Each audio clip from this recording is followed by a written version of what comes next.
Jaguar Design's objective is design leadership, and I really do feel that we are gaining ground in that very rapidly. When we set about the Sportbrake, that design leadership, that objective had to stay.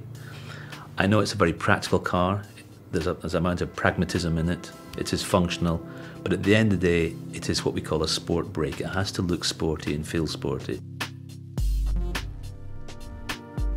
We've designed it so it still looks like an exotic car. It's not a functional box. It's got elegance about it, it's got beautiful lines about it, and that was very much one of our objectives when we set about designing it. And I think we've achieved something actually quite unique in many ways. There are a lot of estate cars out there which have a sportiness about them, but I think we've achieved something which is even more sporty without compromising the practicality of the car. It was an interesting challenge for us because we wanted the car to be very practical and usable, whilst obviously having all of the aesthetic ingredients that make up a Jaguar and people know and understand and love about the XF. The XF saloon has a striking presence, and we wanted to retain those design cues. Now, the estate car has, by necessity, a fairly high roofline, but because of the rising waistline, it still gives the impression of this lovely tapering side window graphic, so the car still looks low and lean. And the fact that this graphic tapers down beautifully gives us a unique signature element for the XF Sportbrake. You've got this lovely drawn chrome loop that gives the car real length and elegance.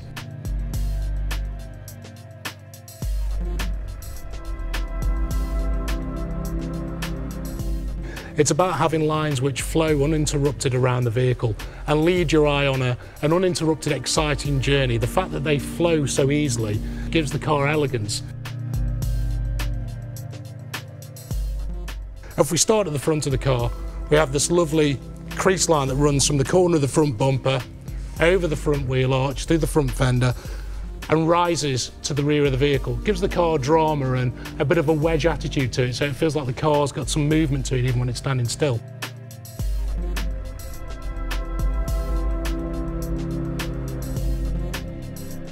I think the rear aspect of XF Sportbrake is particularly strong.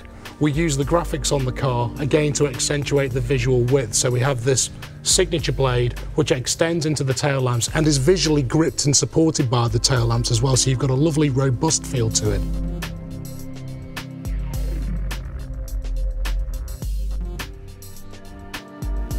And ultimately, these graphics point out to the rear wheel arch, which again is emphasising the muscularity of the car and those lovely broad shoulders from the rear view.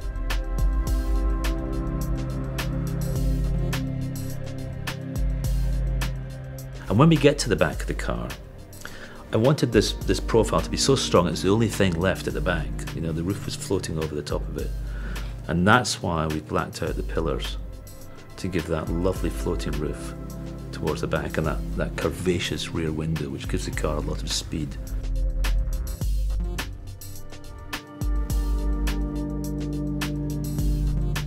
This is going to be a usable car.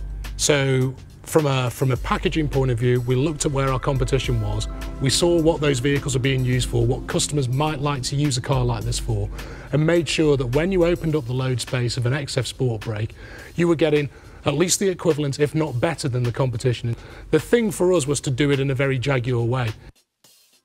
All of those things that you would practically expect out of a Sportbrake, we built in from day one. We have the aluminium rails in the floor space that allow you to configure ways of dividing up the luggage compartments. You could actually fit a divider across the back half of the trunk area, which then allows you to just have your shopping immediately by the tailgate. Another nice convenience feature on XF Sportbrake is the remote releases to fold the seats down. Again, rather than having to go and open the rear door or lean forward to the back of the seats, we've provisioned these handles here on both sides of the car that allow you to drop the seats forwards. There's also underfloor stowage, and that's configurable. If you choose not to have a spare wheel, you can have a deeper stowage area in there. Every derivative of the XF Sportbrake is fitted with self-levelling air suspension instead of the saloon's rear coil springs. so it offers the same dynamic attributes and abilities in terms of ride and handling as the Saloon, no matter what it's carrying. Additionally, you can also specify the XF Sportbrake with Jaguar's adaptive dynamic system. So, at the touch of a button, you alter the suspension and throttle calibration to deliver a more involving and sporty driving experience. I think this car is a perfect answer for many people. It's a very balanced car visually. It does look quite sporty, and that's very deliberate. It is a Jaguar, but it's also very usable. I can imagine I'm going to get my bike in the back of this quite easily, and that's something I actually need in my life these days, is to actually carry stuff around. So I love the car. In fact, I'm sure I'm going to have one.